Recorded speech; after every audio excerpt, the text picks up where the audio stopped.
Hey Shaksham, thanks for the submission. It's looking good. Let's talk about things. All right, so in class, I mentioned that we're going to be talking a lot about spacing and timing, which I will illustrate upon further here. So let's say this is the beginning of your cycle, red leg forward in the contact pose. And this is probably that same frame, more or less. It looks like there's a little something moving there, but that's fine. All right, so when I'm talking about spacing, especially in the arms, so when I look at this, so let me set the out bracket here. It looks like a little even. I think I have one too many poses on that out bracket because we want it to loop proper. Okay, great. So I'm gonna track ooh, I did not mean to do that. So I'm going to track, I'm trying to zoom. I'm going to do it. I'm going to figure out how to zoom. Here we go. Okay. Now I need to get back to my pencil, I think. Bear with me. Here we go. Pencil. All right, now we're cooking.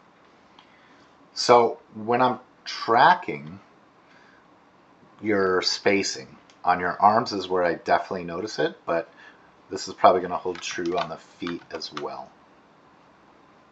So I'm going to kind of, more or less, just kind of like keep an eye on what this edge of this arm is doing in all these poses. And then we are going to turn on ghosting and see what they look like in relationship to each other. And I do this all the time when I'm animating a shot, especially when I get to the spline mode and everything. You can even use a dry erase marker, like right on your screen. It'll wipe right off. Or some people put a piece of acetate plastic hanging down, like they tape it at the top of their screen so they can flip it over and draw on it to like double check their arcs. So let's see. I'm going to turn on ghosting. We'll see what these look like. Okay, so talking about spacing here. So I didn't track these, but let's track these. So what I'm talking about when I talk about spacing is the distance between this frame and the frame that came before and after it, right? So I can see that is the space that you're moving that between keys, but then the next one is a shorter space, right? It's less distance that arm is traveling, but then this one is even more space, right? So if I was putting this on like a 2D chart, it kind of looks like this, and that's maybe overemphasized a little bit. And then here, continuing that thought, it goes out maybe here, and then on the way back, which I'm going to represent underneath, so this is where it is at the furthest, at the height of its swing. On the way back, it instantly goes to this, and then kind of another big jump, which maybe is fine, but then it goes smaller again. So how you want this stuff to look? Here, swinging to here, if that's the relationship you want to establish, saying like this is how far it's going, the next one should be almost equally as far or maybe slightly less. So instead of this one being here, I would put it somewhere like here. And then if you're slowing the arm down as it comes to its extreme, maybe here, and then maybe here, and then even a tinier one there. You know what I'm saying? So that the spacing that the arm moves is constantly growing smaller and smaller and smaller until it comes to the stop, right? Which should be here where we start the arm swing back in the other direction. And then you want it to start incredibly small because it just totally changed direction, and then kind of start gaining space, gaining speed, and whatever. So when you go back through this and actually figure out where you want, how far you want this arm to be swinging at each of these things, pay close attention to the spacing. And in fact, the rotate channel will show you something, probably if you look at that curve, where it's going to be changing quickly, but then as you come into to the change in direction, it's going to slow down and be a hump and then change quickly again, right? And then in the front side, it's kind of going to do the same thing. So you're kind of going to get like this that is not a nice S curve, but you're going to get, I don't know if I can draw it right, but it's going to be something kind of more gentle and nice. The steeper this part is of the curve, that's going to mean you have more space between here, but you kind of want it to be like fast, slow, slow, slow, fast, slow, slow, slow, fast, slow, slow, slow. That is not a technical explanation, but hopefully that suffices to communicate what I mean about like really paying attention to your spacing.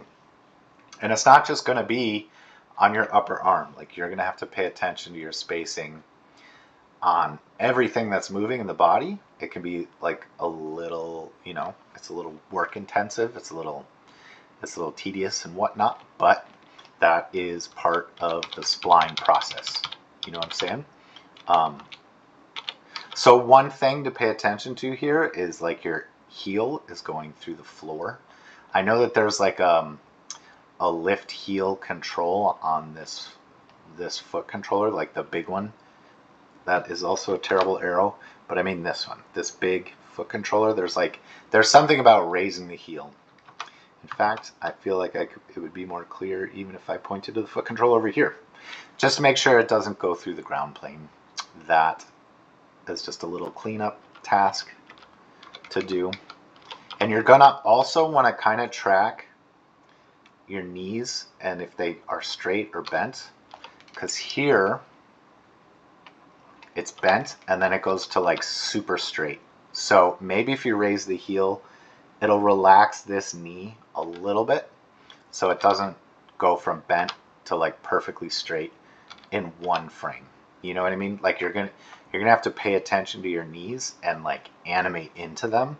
Although you're not animating the knee specifically itself, that's going to help inform you exactly how high up and down the TY on this main controller should be.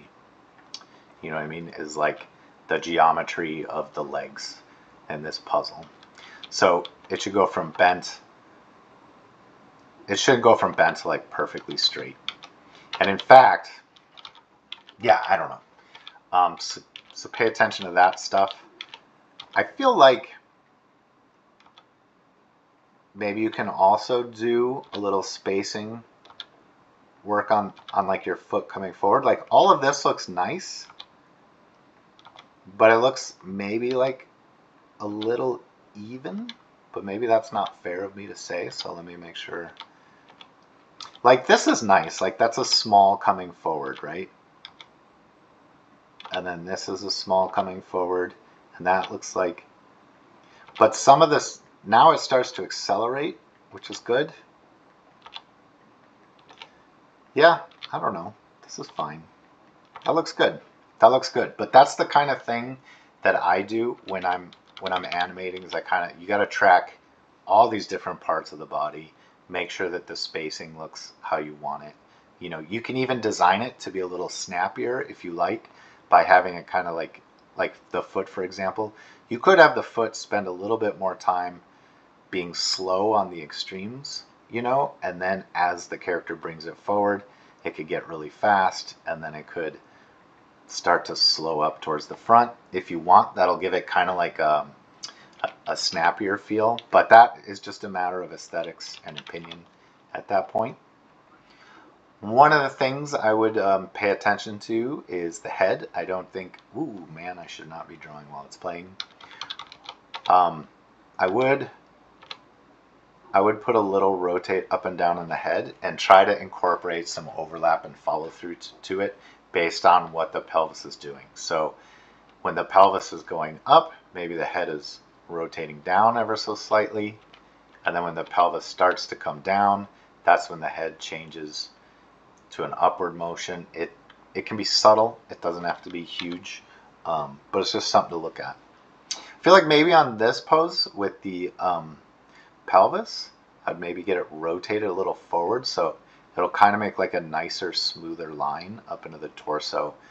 Because right now I'm feeling like this angle is maybe a little harsh. And then you would have to animate in and out of that when appropriate.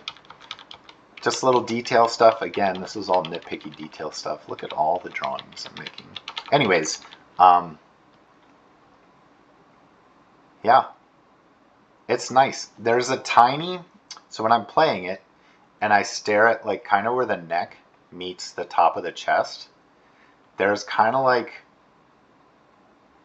it kind of seems to kind of go back and forth a little bit, which is probably just some angling coming from somewhere, but I don't see it in the control curve, so I'm not entirely sure.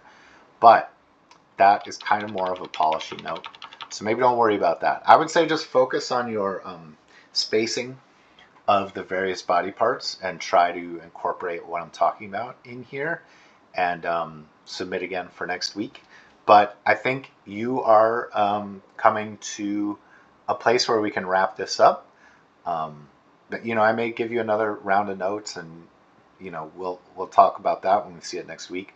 But start thinking about what you want to do for your next assignment. If you want to do a personality walk or some kind of physical action, like a jump or a throw or a heavy box push or pickup or whatever it is that interests you, start thinking about that. Start gathering some ideas and thoughts, because that'll be coming probably in 2 weeks or so. Anyways, great work. Thank you so much, and look forward to seeing your next submission.